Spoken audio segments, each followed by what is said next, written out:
જય બજરંગબલી। આપણે લાખનાસા ગ્રામ પંચાયતના જે તલાટી મેડમ છે એ આપણે ત્યાં બુધવારે અવેલેબલ હોય છે।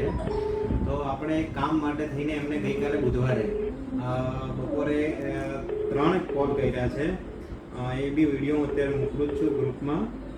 2 વાગે કર્યો છે આપણે, 2 ને 4 મિનિટે એમણે ફોન ઉપાડ્યો નથી। પછી એમને 2 ને કર્યો છે 34 મિનિટે, 2:30 વાગે, અડધો કલાક પછી બી કર્યો, સાંજે 4 વાગે, એવા 3 કોલ કર્યા છે દિવસમાં।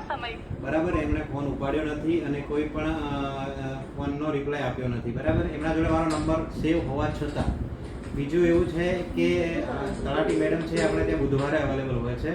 આપણે બુધવારે જ એમનું કામ પડી શકે એવું તો ના હોય ને, છતાં પણ આપણે બુધવારે કોલ કર્યો છે કે ભાઈ ચાલો બીજા કામના દિવસે બીજી જગ્યાએ હોય। બરાબર, બુધવારે તો અવેલેબલ હોય બરાબર, એ દિવસે પણ એમને ફોન ઉપાડેલો નથી। આપણને જે કામથી એમનું કામ પડે છે તે પૂરતી માહિતી આપતા નથી। આપણે અગાઉ માહિતી માંગેલી છે, માહિતી એમને આપેલી નથી, તો આપણે અપીલમાં જઈએ છીએ।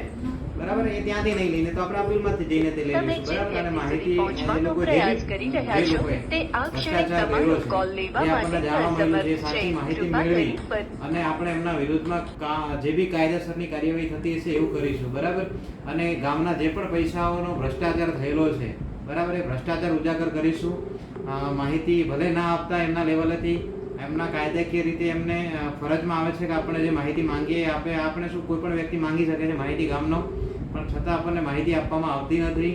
અને એ ભલે ના આપતા આપણે ઉપરી અધિકારી જોડે માહિતી અપીલમાં જઈને માહિતી માંગીશું, પણ આવું વર્તન કરવું એ કેટલા ટકા વ્યાજબી છે?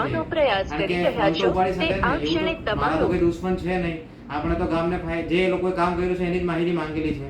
બરાબર, કે મારા પર્સનલ અંગત દુશ્મન છે નહીં કે હું એમના પાછળ પડી ગયો અને એવું છે। બરાબર, આપણે ગામના વિકાસમાં એ લોકો જે કામ કર્યું એની માહિતી માંગેલી છે અને એના માટે કોલ ફોલોઅપ લઈએ છીએ। બરાબર, છતાં પણ મારો ફોન ઉપાડવામાં આવતો નથી। એમને ખબર છે હું અહીંયા રહેતો નથી એટલે શું ફોન નહીં ઉપાડીએ, કંઈ વાંધો નહીં। હવે આપણે આવતા બુધવારે એમને રૂબરૂ ત્યાં આવીને મળીશું, જોઈએ છીએ કે માહિતી આપે છે કે નહીં આપતા, નહીં તો પછી આપણે અપીલમાં જઈશું। ધન્યવાદ। જય બજરંગબલી।